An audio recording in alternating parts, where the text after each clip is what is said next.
que os jornalistas têm estado fora do espaço público mediático enquanto analistas, enquanto comentadores. Isso mata a possibilidade de fazermos coisas que são caricatas mesmo. Para conversarmos sobre a importância desta reunião para Cabo Verde. Clube de Imprensa. A verdade é que não funciona, não tem funcionado e sinceramente não sei quando é que vai funcionar. Me pareceu que o José Maria Neves podia livrar o Ulisses Correia e Silva desta alfinetada. Clube de Imprensa.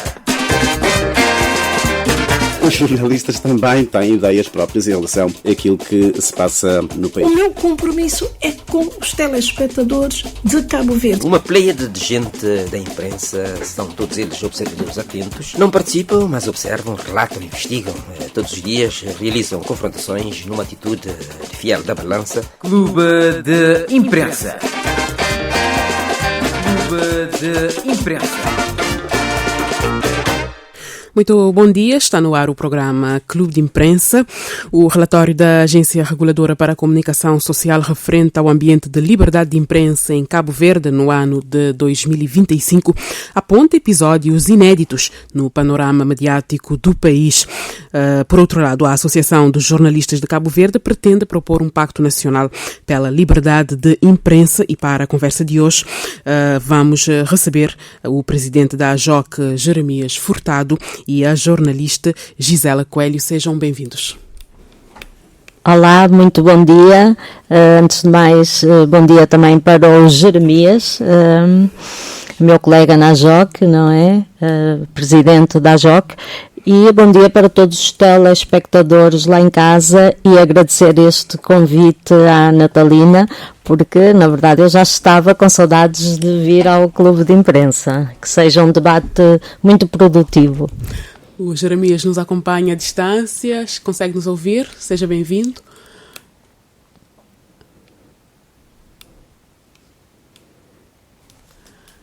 Bom, vamos tentando estabelecer ligação com o Jeremias Furtado. O ranking da liberdade de imprensa do Repórteres Sem Fronteiras, divulgado em abril passado, Cabo Verde caiu 10 posições. O ano 2025 ficou marcado por alguns casos que terão colocado em causa o clima de liberdade de imprensa no país. O que, para vocês, Gisela, terá marcado o ano neste tema e influenciado esta queda vertiginosa de Cabo Verde no ranking? Exatamente. Digamos que foi como...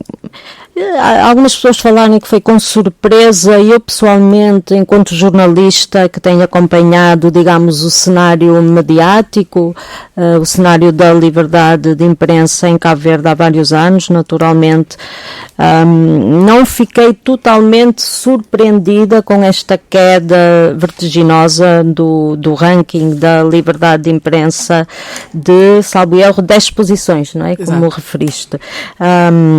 A verdade é que isso traduz, digamos, o cenário que se tem vindo a viver nos últimos anos de algum condicionamento, alguma limitação, as questões também de intimidação de jornalistas, as questões também relacionadas com, digamos, os dois jornalistas que também foram constituídos, arguídos, o ano passado, salvo erro, sim, ou seja, envolvidos em processos judiciais, como foi o caso do Daniel e do Hermínio, que foram também acusados de crime de desobediência qualificada e que em 2024 também já tinham sido constituídos arguídos, também com Alexandre Semedo, que na altura era diretor do jornal A Nação. Portanto, isto é o culminar de várias etapas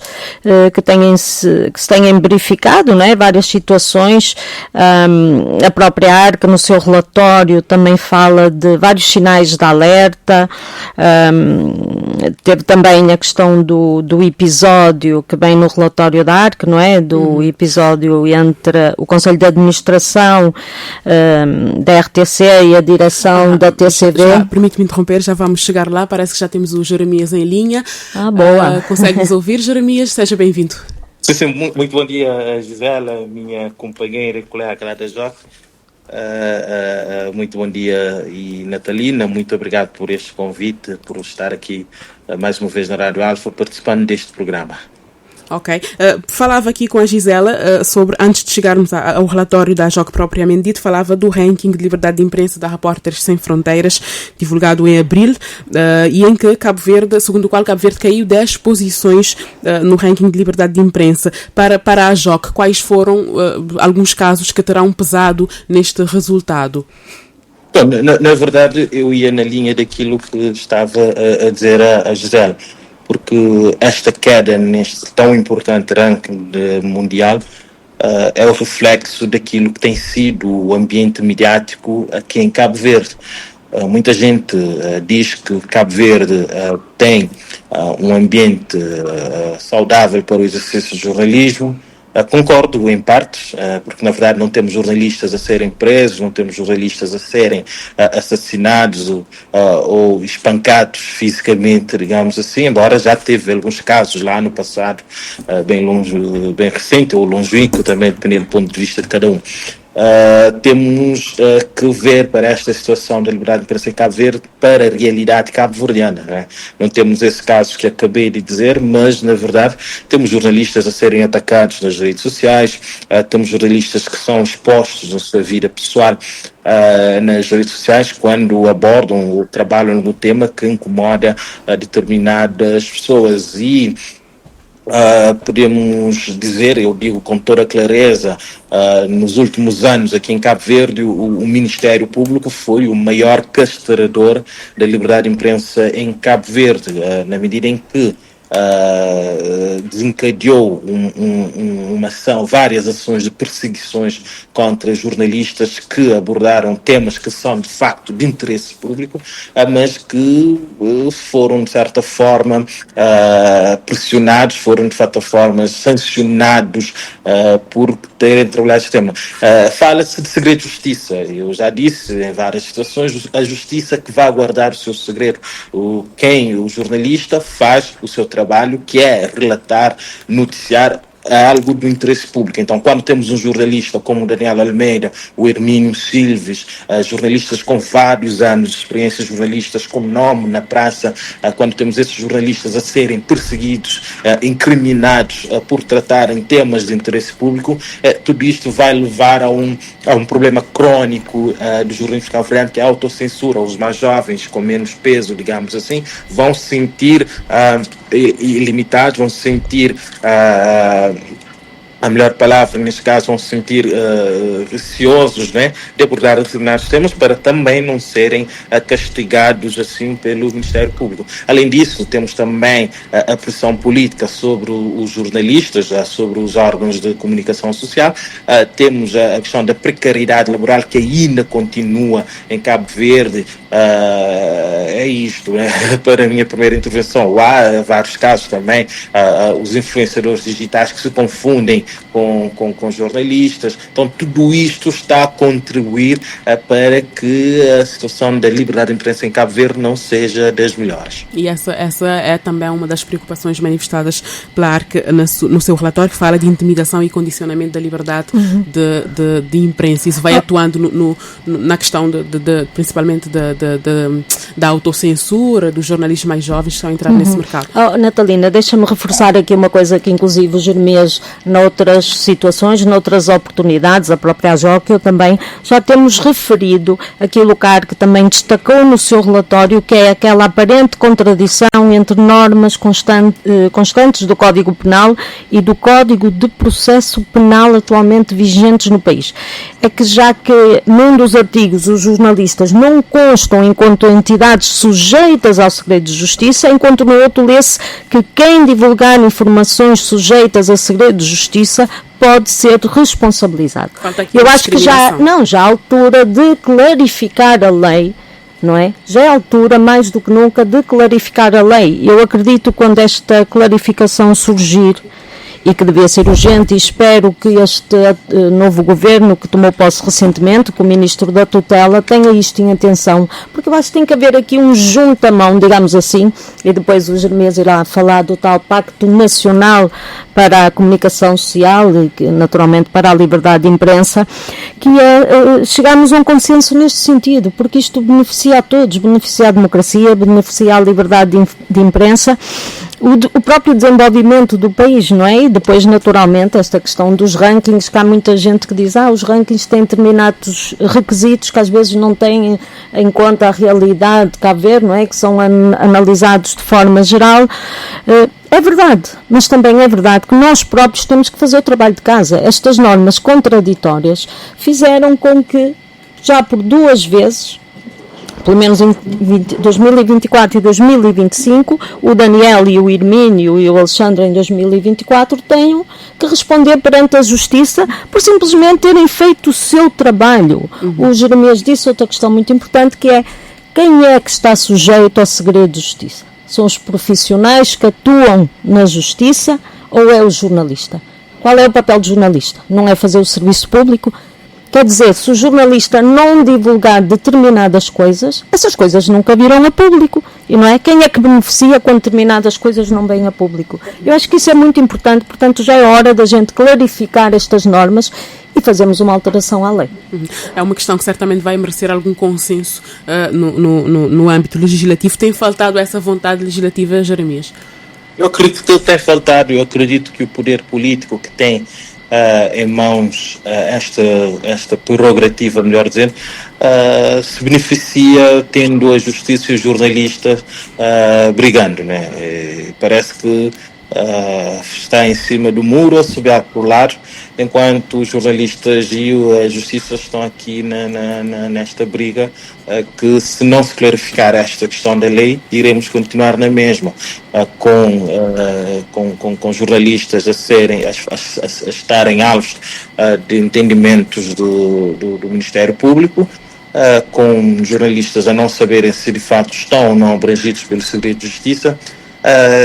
E é isto. Então acredito que tem que haver um trabalho, nem que seja para dizer, não, vocês estão sim abrangidos pelo segredo de justiça, então aí já saberemos como trabalhar determinados temas, mas deixar esta lacuna, melhor dizendo, esta abertura a várias interpretações é o que não pode haver, mas a impressão que temos é que o poder político está sentado em cima do muro, a subir por lado e haver esta briga entre a justiça e os jornalistas. Uma revisão do quadro legal neste âmbito faria parte do acordo do pacto que a AJOC pretende propor? Tudo que passa por melhorar o ambiente mediático da comunicação social em Cabo Verde entra neste pacto, porque é um pacto em que todo mundo assume as suas responsabilidades e todo mundo irá fazer para que de facto haja uma melhor salubridade da comunicação social em Cabo Verde. E o que é que a AJOC pretende propor na prática e quem seriam as partes envolvidas? Na verdade, uma das primeiras medidas deste pacto passa por criar, na verdade, um pacto que envolve o próprio governo, partidos políticos, a própria Assembleia Nacional, a ARC, a AJOC, universidades, proprietários dos médias e também organizações da sociedade civil. É um pacto que deverá assumir compromissos claros, que passa pelo respeito pela liberdade de imprensa, condenação de qualquer forma de intimidação de jornalistas. É um pacto também que visa garantir o acesso à informação pública, o respeito pelo contraditório, sobretudo porque vimos que esta questão do contraditório é muito interessante, porque nós não podemos estar aqui apenas a defender a prática, aquilo que se faz contra os jornalistas, mas o jornalista também deve também assumir a sua responsabilidade nesta questão do contraditório, buscar sempre o contraditório, e quem é procurado também deve esclarecer e prestar os esclarecimentos que são necessários. Há também um outro ponto neste pacto que passa pela defesa da independência editorial e um sexto ponto que é a promoção de um ambiente saudável para o exercício dos jornalistas. Eu acredito tanto o poder político, desde o governo, a Assembleia Nacional, os partidos políticos e as próprias organizações devem estar cientes de que sempre que uma entidade pública ou privada se sentir lesada por uma notícia, deverá recorrer a mecanismos legais existentes para dar a sua parte, então, para fazer a sua queixa ou reclamar ao direito de resposta que acabei de falar, à própria ARC e até mesmo os tribunais. O que não pode haver, o que não pode continuar a existir são as campanhas públicas de descredibilização dos jornalistas que tem havido muito aqui nas redes sociais. Nós também defendemos a proteção jurídica dos jornalistas, que é a criação de um serviço nacional de apoio jurídico destinado a jornalistas e profissionais da comunicação social que enfrentam processos judiciais relacionados com o exercício legítimo da profissão. Gostaria aqui de sublinhar o exercício legítimo da profissão. O objetivo desta ideia é proteger abusos, mas também, por outro lado, evitar que ações judiciais sejam utilizadas como instrumentos de intimidação e censura indireta. Deverá igualmente ser revista a legislação relativa aos crimes contra a honra, garantindo o equilíbrio entre a proteção da reputação e a liberdade de informação, mas isso tudo é um debate que temos que fazer juntos, todos juntos, fazer este debate. E acredito que o próprio Estado deverá assumir este pacto, tendo em conta o papel que tem o Estado, o papel que é lhe conferido pela Constituição da República, que é garantir que haja a liberdade de imprensa em Cabo Verde. Há também a questão do Código de Boas Práticas entre os políticos e jornalistas, que seria aprovar um Código Nacional que promova uma relação institucional saudável entre responsáveis políticos e profissionais da comunicação social, que passe pelo respeito por perguntas incómodas, igualmente, e também um plano que deverá contemplar a igualdade de acesso aos órgãos de comunicação social, a não discriminação de jornalistas críticos, a transparência nas conferências de imprensa e a condenação de ataques pessoais contra jornalistas. Também o pacto fala da questão da revisão da legislação, já havia falado sobre isto, mas há que se pegar mesmo a fundo nesta questão da legislação da comunicação social, até porque o ambiente tem mudado, o ambiente mudou, agora temos a inteligência artificial, temos as novas tecnologias, temos o cidadão que deixou de ser um mero receptor da informação para também participar no processo da informação. Então acredito que aqui há que se ver a revisão da legislação com olhos na atualidade, com olhos nas circunstâncias atuais. Ok. Deixe-me ouvir aqui a Gisela do ponto de vista da jornalista. O que é que para si seria este ambiente saudável e o que é que seria preciso na prática para que este pacto de facto funcionasse? Olha, de tudo o que o Jeremias disse aqui, o que me saltou à vista e que para mim acho que é o mais importante, determinante, que é aquilo que se tem verificado nos últimos tempos, e aí vamos falar nisto mais à frente, que é o Código de Boas Práticas, inclusive para a relação entre jornalista e político no país. Para mim, eu acho que isto é determinante, este respeito mútuo, a aceitação das respostas incómodas, perguntas incómodas e respostas transparentes, claras, que não gerem especulação, não é? Um político não tem que se sentir incomodado quando o jornalista faz a pergunta que se impõe. É aquilo que as pessoas esperam, porque depois, o que é que acontece? É o jornalista que vai ser criticado nas redes sociais, como acontece hoje em dia muitas vezes, devia ter feito a pergunta X, Y, etc, não é? Portanto, esta relação do respeito mútuo, não é? De aceitação daquilo que é o papel de um e aquilo que é o papel de outro, a aceitação daquilo que é a função de um, que é a função de outro, não é? Há uma tendência para interpretar estas perguntas como ataque. Exatamente, mas porquê? Porque Cabo Verde é um meio pequeno, as pessoas levam tudo muito a peito pessoalmente, as pessoas levam as coisas lá para o lado pessoal, geralmente, e nós temos que começar a pensar de forma institucional, não é? Qual é a função de um político no país, qual é a função do jornalista, qual é a função de um cidadão atento, não é? Temos esta situação das redes sociais, que vamos falar mais à frente, onde hoje em dia toda a gente pode emitir a sua opinião, dizer o que lhe apetece, as pessoas podem também, digamos, muita gente gosta de tentar fazer o papel de jornalista, que também não tem sido uma coisa muito fácil de gerir ultimamente, com ataques aos jornalistas nas redes sociais, mas o político, eu digo político porque é aquela, digamos que é o cargo que mais gera fricção entre os jornalistas hoje em dia no desempenho das suas funções, não é? As pessoas têm que entender que o jornalista tem que fiscalizar as instituições, é isso que se espera de nós, fiscalizar o Estado, a sociedade civil, etc.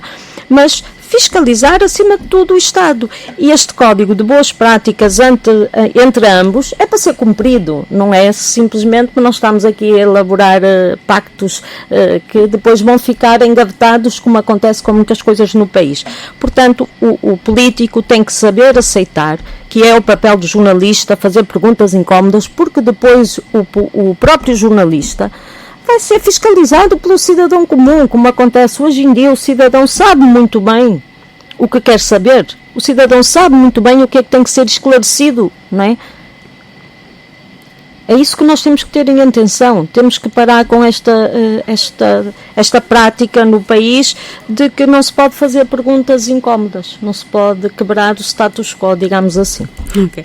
Gostaria de pegar aqui num gancho que o Jeremias lançou sobre a questão de muita gente até fazer o papel de jornalista, principalmente nas redes sociais. No seu relatório, a ARC aborda a questão também da presunção de inocência e identificação de pessoas envolvidas em processos enquadrado na violação dos seus direitos fundamentais à imagem, à privacidade e ao bom nome. E nós temos visto de forma recorrente pessoas a cobrarem a identificação de suspeitos nas peças noticiosas. Fotografias. Exato, as identificação, fotografias e tudo. De um lado, falta alguma literacia para perceber que se trata de uma questão legal, Jeremias. Sim, porque esta questão vai também ao encontro daquilo que temos defendido, né? Que é uma literacia midiática e digital.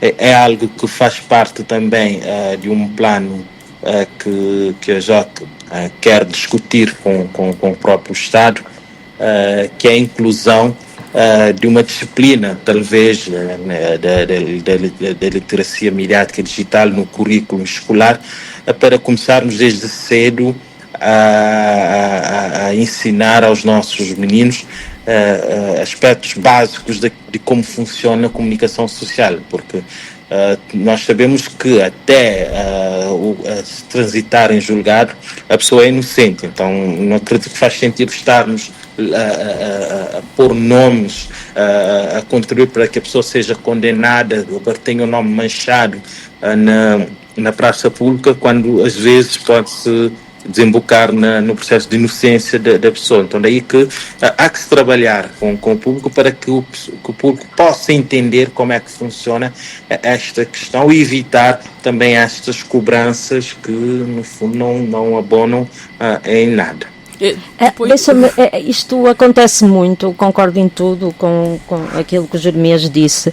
Acontece muito, por exemplo, em relação a feminicídios, não é? Que muitas vezes as pessoas veem, eu falo em relação, por exemplo, ao site da Nação, não é? Que depois as pessoas mandam mensagem a dizer para pôr a foto do autor, etc. A violação de crianças.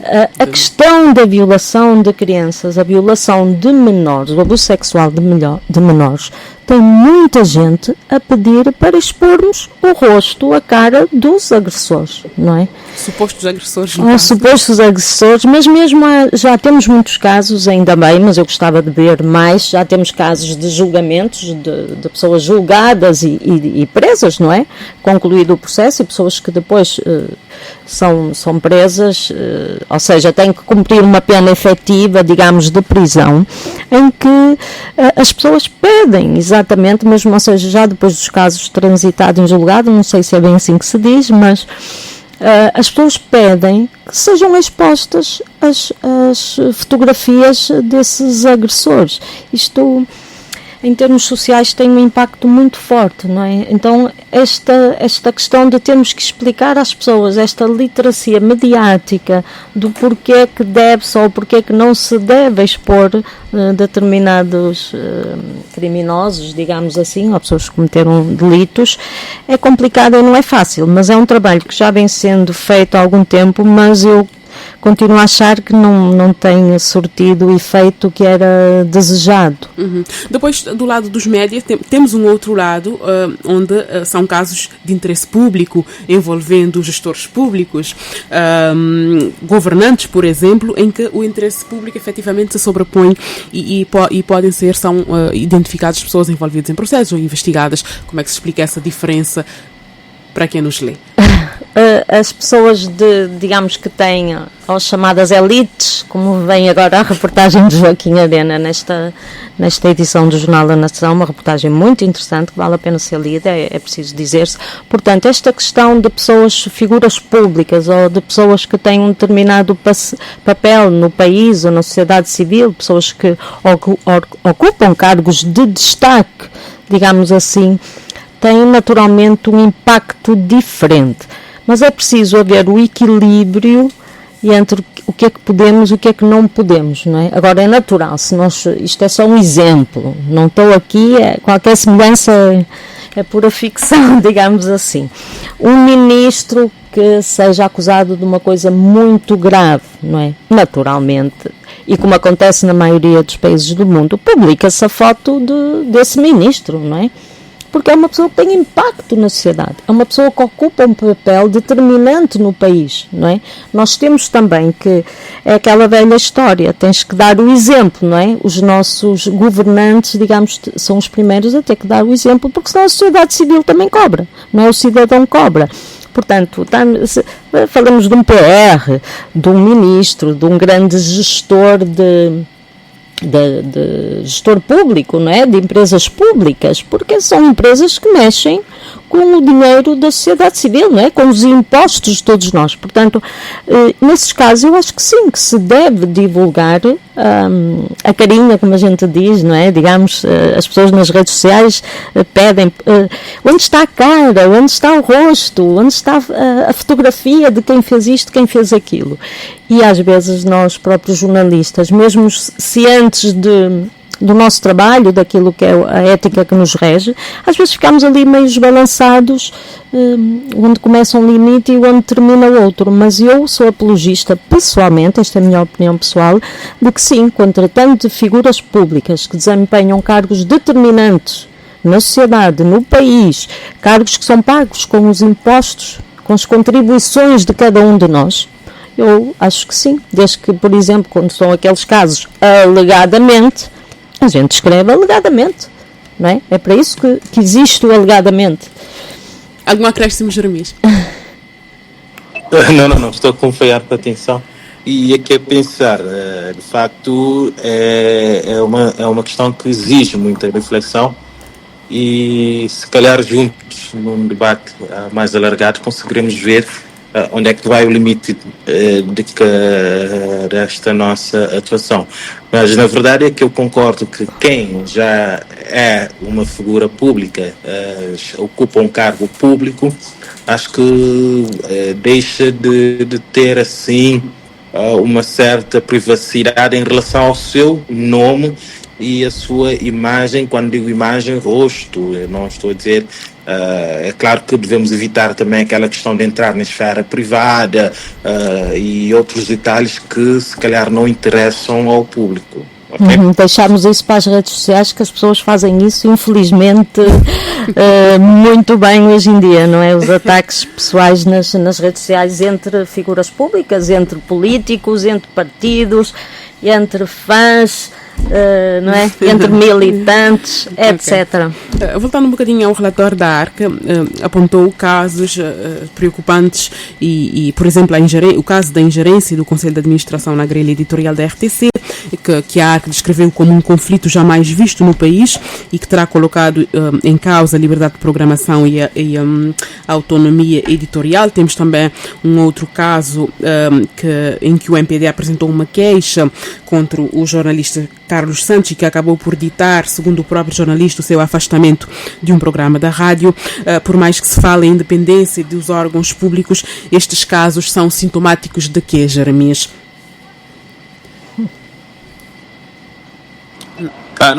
Não consegui perceber, cortou aqui. Estava a falar dos sublinhados que a ARC fez no seu relatório relativamente, por exemplo, ao caso da ingerência do Conselho de Administração na grelha editorial da TCV, que apontou como um caso jamais visto no país, ou então aquela questão envolvendo o jornalista Carlos Santos, que foi alvo de muitas críticas e de uma queixa do MPD e que ditou, segundo o próprio jornalista, o seu afastamento de um programa da grelha da rádio. Estes casos são sintomáticos de quê? Que ilações é que a JOC tira destes sublinhados da ARC? Na verdade, este comunicado, este relatório da ARC veio a confirmar aquilo que era a nossa percepção e aquilo que a JOC tem lutado nos últimos tempos, porque, na verdade, este Conselho de Administração da RTC tem feito tudo menos garantir que haja liberdade de imprensa e liberdade editorial. É ver o que é que se passou com a diretora da TCV, um caso bizarro, para não dizer outra coisa. Como é que se suspende uma diretora de um órgão de comunicação social público e nós sabemos que um órgão tem de funcionar com um diretor. Aliás, é um dos requisitos principais para que o órgão possa funcionar, tem de ter um diretor. Então, a empresa suspende o diretor, o órgão fica sem diretor durante 45 dias e na mesma altura, este Conselho de Administração tenta obrigar,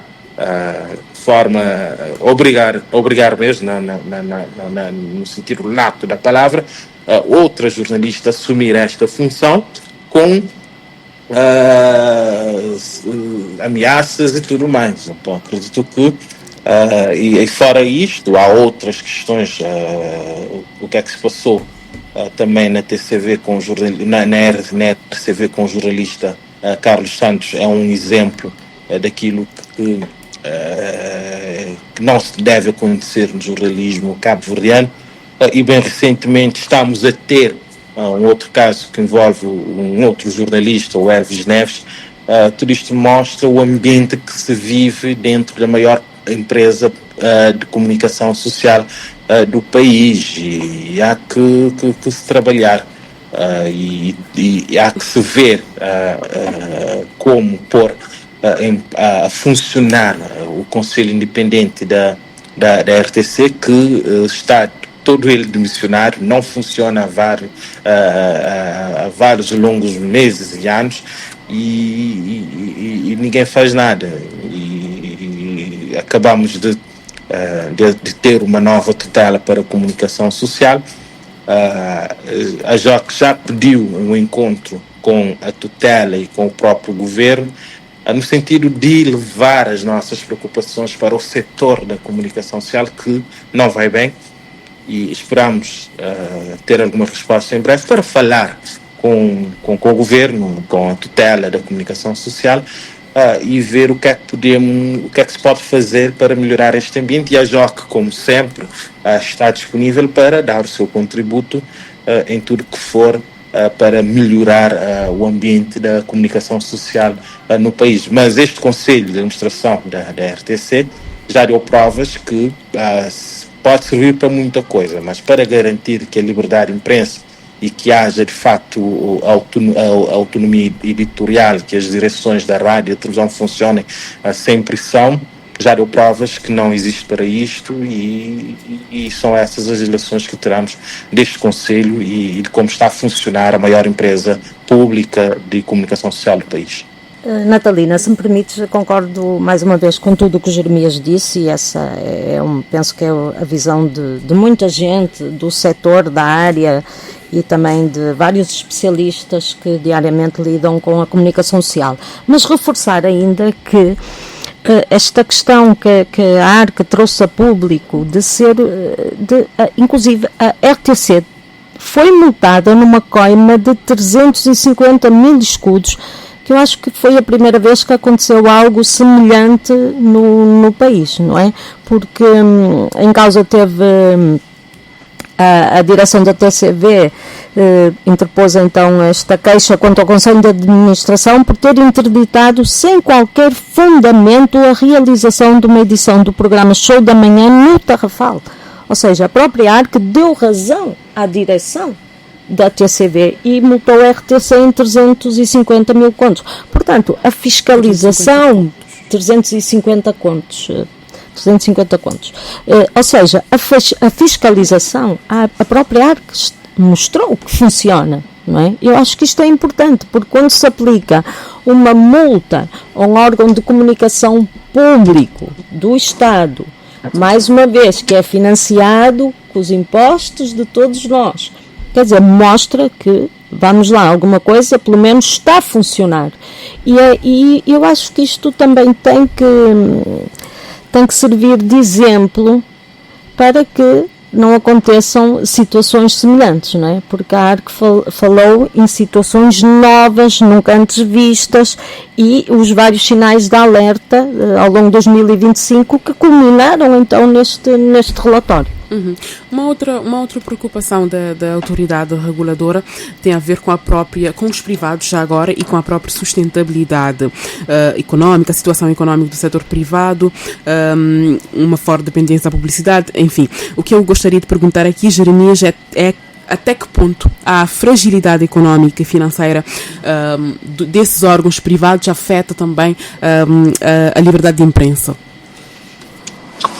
Afeta e afeta muito, porque um órgão sem condições para trabalhar cai na precariedade, e quando está na precariedade tem jornalistas sem ânimo, sem brilho profissional, jornalistas desmotivados. Então tudo isto irá afetar na forma como trabalha e irá afetar também na forma como o jornalista se deixa influenciar por terceiros. Então tudo isto é uma questão que há que se ver, mas tudo isto leva-nos mais uma vez à questão do Estado. Exato. Porque a Constituição diz que o Estado deve garantir a liberdade de imprensa, então cabe ao Estado criar condições para que os órgãos de comunicação privada tenham condições para funcionar, para garantir a pluralidade, né? Porque um órgão de comunicação social que morre, entre aspas, que fecha as portas por causa de problemas financeiros, estaremos a cortar mais uma vez asas da pluralidade, a diversidade de informação. É mais uma voz que se cala, é mais um meio de questionamento que morre. Então daí leva-nos tudo à questão da liberdade de imprensa, leva-nos tudo à saúde da comunicação social no país, e é isto que os decisores desse país devem ver e saber que o jornalismo, a comunicação social é um pilar muito importante para a nossa democracia. Não adianta estarmos aqui a vangloriarmos que somos um país onde a democracia funciona, onde há liberdades e por aí vai, quando temos órgãos de comunicação social na penúria, quando temos jornalistas a trabalhar em situações pouco dignas. Então daí que devemos ver isto, devemos parar, uma vez disse, devemos parar de brincar com a comunicação social e levar isto muito a sério, e é isto. Natalina, só reforçar aqui uma questão que tem a ver com os órgãos privados, não é? E aqui tenho que puxar a brasa à minha sardinha, ou à nossa sardinha, que é o Jornal A Nação, que é esta questão de como é que sobrevivem os jornais privados, não é? É publicidade e um financiamento muito reduzido, não é? Que vem através do Estado e através da própria ARC. Agora, onde está essa tal... É porque há anos nós vimos falando nisto e o quadro não mudou. Digamos, onde é que está a equidade na distribuição da publicidade institucional do governo e até das próprias empresas públicas, não é? Porque a gente sabe que há uma tendência generalizada de determinados governos, conforme a situação, digamos assim, de fazer mais publicidade X num determinado órgão e publicidade Y no outro. Isto para dizer o quê? Que esta questão o Jeremias disse muito bem, um jornalista, se não tem condições para exercer a sua profissão, se não tem um salário digno, não é? De acordo, porque muita gente não tem noção, mas ser jornalista também é uma profissão com um desgaste mental e físico muito grande. E nós vimos, chamando a atenção disso à JOC várias vezes, que é a questão de acesso a salários dignos no país. Salários que possam cobrir aquilo que de facto é o desempenho, aquilo que é a entrega do jornalista no dia-a-dia. Isso passa naturalmente por uma maior equidade na distribuição dos recursos públicos e das publicidades nos órgãos de comunicação social privados. A maior parte, muitos dos casos que nós falamos aqui sobre casos de atrito, não é, com jornalistas ou envolveram o anterior governo. Há semanas nós tivemos um primeiro registro, talvez, de um caso envolvendo o atual primeiro-ministro. Será este um sinal? O Jeremias há pouco falava, por exemplo, dos meios próprios. Este caso partiu de um comentário no Facebook. O Jeremias há pouco falava dos meios próprios para se recorrer quando alguém se sente lesado, por exemplo, por uma peça noticiosa. Será esta uma boa estratégia para um governante, Jeremias? Acredito que não. Na medida em que o governante deverá transmitir a imagem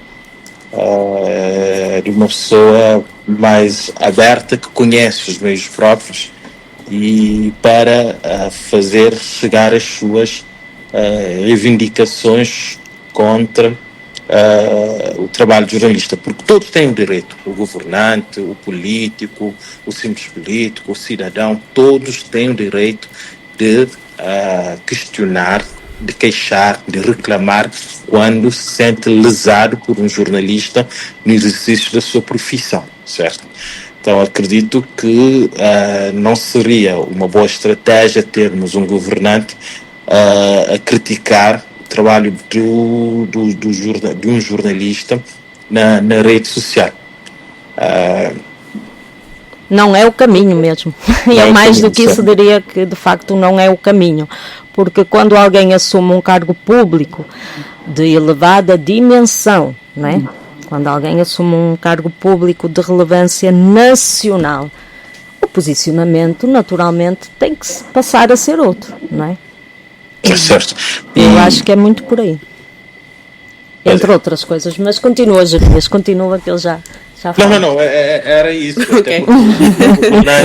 Até porque o governante acaba por ser também um exemplo para a própria nação. E quando temos um governante que vai no Facebook criticar ou digamos assim, a não fazer que este é o caso, ou atacar jornalistas, não é um bom sinal, e é algo que temos que ver. Um governante tem mecanismos próprios de fazer-se ouvir, não é? Tem assessorias, etc., tem comunicados, tem esclarecimentos. Agora, eu concordo com Jeremias, na minha modesta opinião, este não é todo o caminho que um governante deve ter, até para, como bem disseste, servir de exemplo e de própria literacia mediática, que é uma coisa que a gente vem falando há muito tempo. Sim, certo.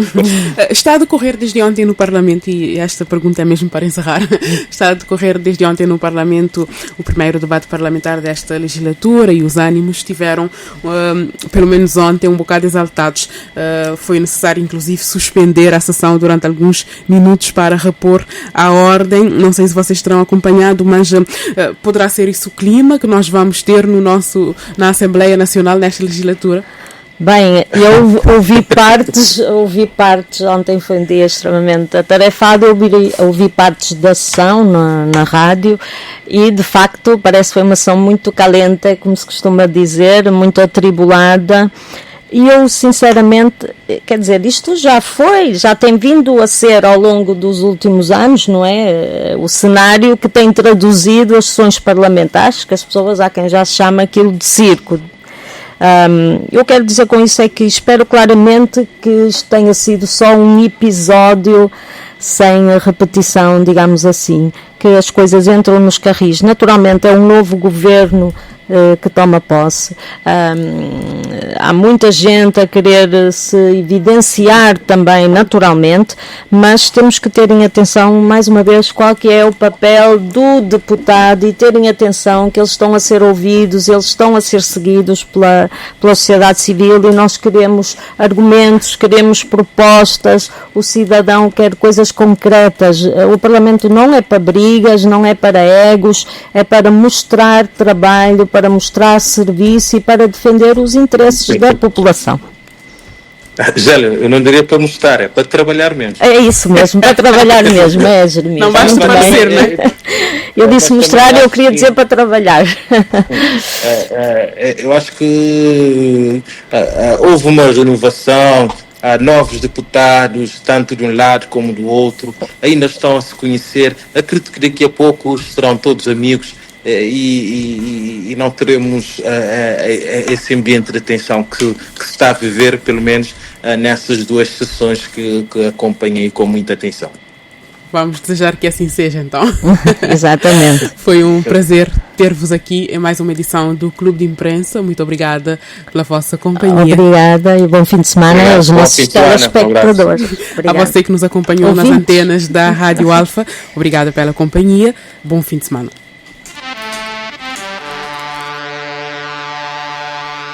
Os jornalistas têm estado fora do espaço público mediático enquanto analistas, enquanto comentadores. Isso mata a possibilidade de fazermos coisas que são caricatas mesmo. Para conversarmos sobre a importância desta reunião para Cabo Verde. Clube de Imprensa. A verdade é que não funciona, não tem funcionado e, sinceramente, não sei quando é que vai funcionar. Me pareceu que José Maria Neves podia livrar o Ulisses Correia e Silva desta alfinetada. Clube de Imprensa. Os jornalistas também têm ideias próprias em relação àquilo que se passa no país. O meu compromisso é com os telespectadores de Cabo Verde. Uma pleiade de gente da imprensa, são todos eles observadores atentos, não participam, mas observam, relatam, investigam. Todos os dias realizam confrontações numa atitude de fiel da balança. Clube de Imprensa. Clube de Imprensa.